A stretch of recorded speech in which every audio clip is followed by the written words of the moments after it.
उनके खास तौर से राहुल गांधी का लाखों लाख की भीड़ आती है और बीजेपी के नेताओं की कुर्सियां खाली हैं, तो फिर जीतते कहां से हैं? तो ईवीएम के खिलाफ भी हमारी लड़ाई है। पुरानी पेंशन की बहाली, जो एक कंपनियां बेची जा रही, निजी क्षेत्र में आरक्षण की मांग तो हम कर ही रहे हैं, और जो एक कंपनियों का निजीकरण हो रहा, हमारा आरक्षण खत्म हो रहा ठेकेदारी की प्रथा पर, उसके खिलाफ भी हम लड़ाई लड़ रहे हैं। यह भी हमारा मुद्दा है। उच्च न्यायपालिका, हाई कोर्ट, सुप्रीम कोर्ट में भी आरक्षण होना चाहिए। SC ST OBC के जजेज नहीं है। अब इस देश में एक नई तरह की हवा चल गई है, जिसकी जितनी संख्या उसकी उतनी भागीदारी। उस दिशा में काम शुरू हो गया है। बिहार में जात की जब से जनगणना हो गई तब से ये लोग पागल हो गए, बौखला गए। अब राजस्थान में भी हो रहा है, छत्तीसगढ़ में हो रहा है। यहां से इनका समीकरण खराब हो गया।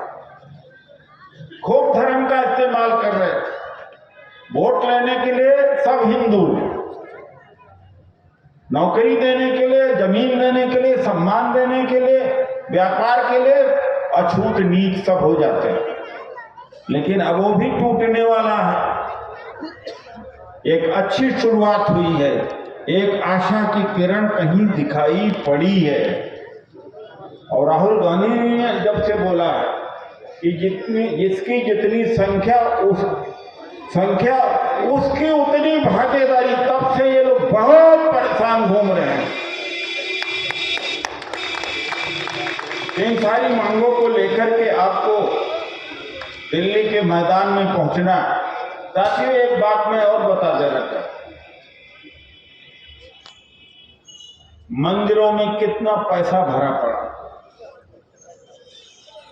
लेकिन हम एक चीज देखते हैं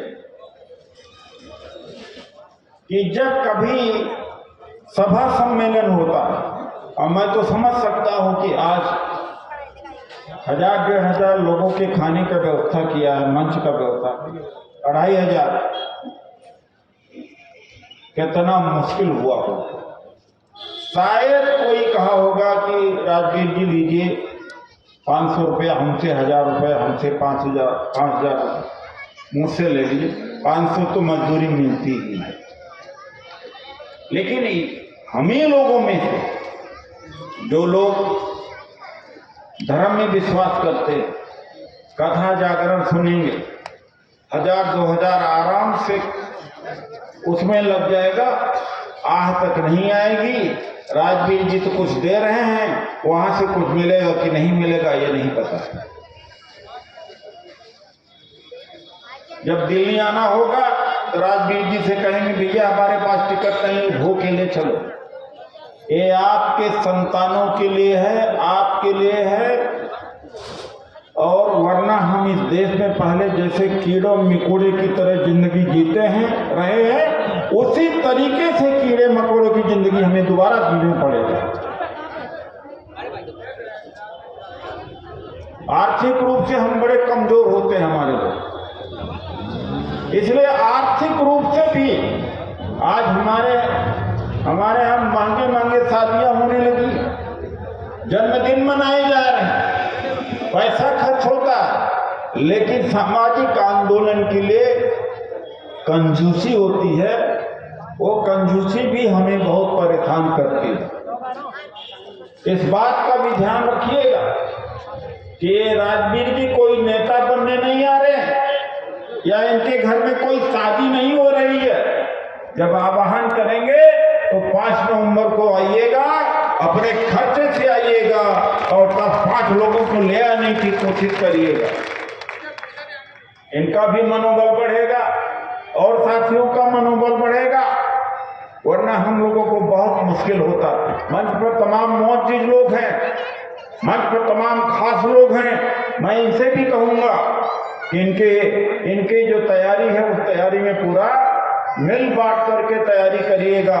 लगे कि मुरैना जिले से हजारों हजार की संख्या में 5 नवंबर को रामलीला मैदान में दिल्ली पहुंच करके संविधान बचाने की आवाज को बुलंद किया, आरक्षण बचाने की आवाज को बुलंद किया, जाति जनगणना पूरे देश के स्तर होना चाहिए उसकी मांग के लिए आप पहुंचे। ये सरकार थर्रा जाए और सरकार हिल जाए। यही मैं आप लोगों से कहना चाहता हूं। और ये परिसंघ ने, हमारे संगठन ने, जब अन्ना आंदोलन चल रहा था, पूरा देश डरा हुआ था, हमने बहुजन लोकपाल दिन बना करके लोकपाल में जब से आरक्षण कराया 50% SC ST OBC लोकपाल में जब आरक्षण करा दिया, लोकपाल ये भूल गए, उन्हें मालूम था कि 50% हो गए, अन्याय नहीं हो पाएगा। उसी तरीके से हाई कोर्ट, सुप्रीम कोर्ट में भी हमारे जजेज होना चाहिए, आबादी के हिसाब से जजेज होना चाहिए, वहां हमें न्याय नहीं मिलता। मैं जब MP था, आज राष्ट्रपति में शायद होता, 20 मई 2014 को रामनाथ कोविंद जी अपना बायोडाटा लेकर के मेरे पास आए कि भाई साहब मेरी सिफारिश कर दो, चिकू इनको MP का कैंडिडेट लायक भी नहीं समझा था। लेकिन जब भी कुठाराघात हुआ आरक्षण पर,